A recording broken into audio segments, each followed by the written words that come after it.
What are you supposed to make of PayPal? The stock of the online payments kingpin has been running since we last spoke to the CEO back in February. But since the election, PayPal shares have been under pressure, even as the averages roared higher. Today's Cyber Monday, the biggest online shopping day of the year, yet PayPal stock actually went lower? I mean, come on. First, the company's most recent quarter reported a little more than a month ago was good. Inline earnings, modestly higher than expected revenues, slightly raised outlook for the year. And PayPal inked some major partnerships with Visa and MasterCard in recent months that could give the business a nice boost. However, there's one serious issue here, and it's with the stock of PayPal, not the company. For a long time, money managers flocked to the non-bank financials like this one in order to get exposure to the financial sector without being exposed to the ultra-low interest rates that were making life difficult for the banks. Since Trump's surprise victory, though, long-term rates have been soaring, and next month the Fed is likely to raise short-term rates as well, possibly the first of many rate hikes. All this makes the actual banks much more attractive, hence the huge rally in that group. But it also removes a key reason for money managers to own stocks of PayPal, even if they're doing terrific. The question is, can this company do well enough to triumph over the headwinds created by the mechanics of the money management business? Let's take a closer look with Dan Schulman. He's the CEO of PayPal to get a better sense of his company's prospects. Mr. Schulman, welcome back to Mad Money. Good to see you, Dan. Jim, great How are you? You too. Very good. Now, before Cyber Monday, and I know that's, of course, obviously today, so we don't have your number on that, but you were doing on track to process well over $100 billion in mobile payment volume. That will be, this was from your October call. Right. That will be still on track, better, whatever? Well, our results last quarter, when we reported those, were up 56% year over year. So that $100 billion run rate that we were on was up 56%. What we're seeing on this kind of Black Friday weekend is that for the first time, you're going to hit $1 billion of mobile sales on Black Friday. $1 billion. $1 billion. First time ever. So you're seeing mobile up dramatically, as all of online is right now. And we're riding that wave, in fact, leading that wave in many ways. All right. Now, Venmo, also, the numbers were extraordinary. You had an increase of 131% year over year as of the last quarter. Still accelerating? Yeah, Venmo, as we've talked about many times, is the way that millennials manage to move their money. So we did almost $5 billion of transactions in the third quarter, almost a $20 billion run rate, if you can imagine, for Venmo. It was just named Time's App of the Year for 2016, and millennials are flocking to it. Now, you made these partnerships with Visa and MasterCard, but you are much more, I think, ahead of them in mobile. I mean, do you really need them? Yeah, so we made these partnership deals with Visa, MasterCard, Facebook, American Mobile, Vodafone. So we've actually partnering across the world right now in many ways. And it wasn't that we needed these partnerships. What we did is we did a strategic choice within the company of basically saying, let's give our customers the choice of how they want to pay and where they want to pay when using PayPal. And that led to very interesting partnerships and opportunities with the networks and with financial institutions across the world. Is there anything meaningful you can report yet that shows that they've caused a further acceleration in your business? So the early results, and I just want to highlight that they're very early, right? So I don't extrapolate from early results. I like to see kind of how they kind of go over a multi-quarter period. But the early results are very encouraging, right in line with the projections, maybe slightly better than the projections that we thought.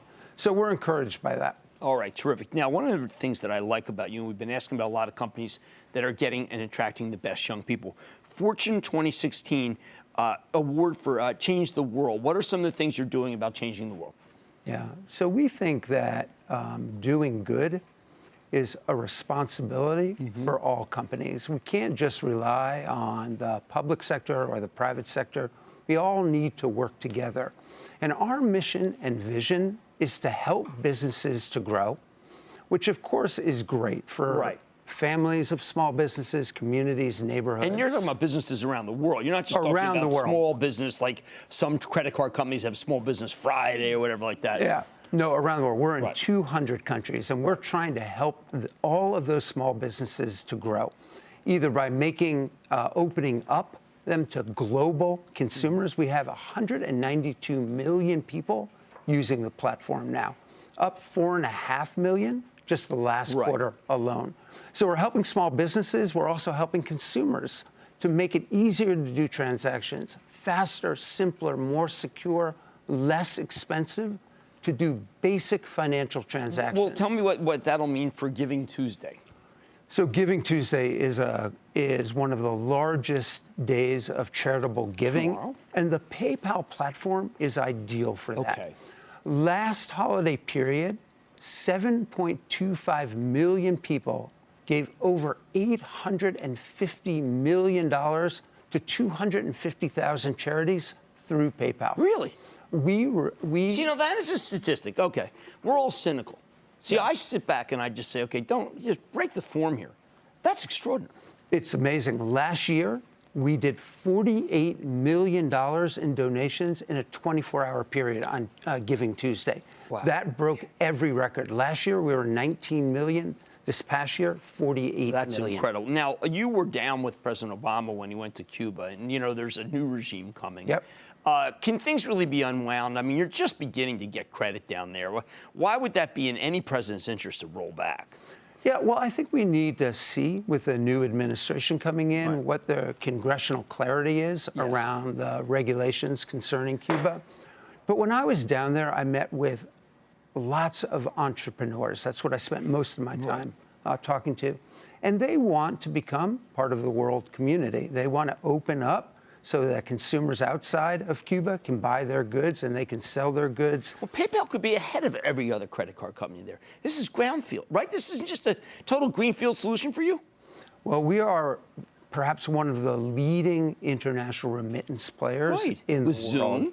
With Zoom, exactly. And remittances are a large part of the GDP of many countries. And so we can help facilitate global trade. Cuba, though, we'll have to see. Right. It's not necessarily going to be able to. We don't know. We don't know yet. And then also on Stripe valuation, see they just raised to be level $9 billion. I mean, I look at your company. Your company's a lot bigger, growing pretty amazingly. 20%. How do we justify some of these crazy valuations? Well, it's hard for me to talk about another company's valuation. Well, I look at it, and it's hard for me to justify. How about that? And you could say, yes, Jim, I can understand your confusion. Well, there's a competitive announcement almost every week. And Callison's an interesting figure. Yeah, but think about it.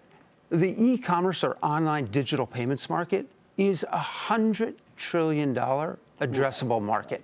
So you're going to have companies constantly trying to come in. But during that time, for all of those announcements, like since Apple Pay was announced, we've put on 35 million net new customers. That's real. We've taken our transactions per active from 27 to 30. So we're growing and separating ourselves out by having great value propositions and continually innovating. And Stripe competes with Braintree. I put Braintree up against anybody in the market. And as we announced with Braintree, in the last 3 years, they've grown 25 times their transaction volume. Your growth is terrific, and the numbers are amazing. It's Dan Schulman, President and CEO of PayPal, PYPL. Undervalued because of what I was telling you about, people selling these kinds of stocks going into banks. But these have real growth, and that's what matters. Man, money's back into the break.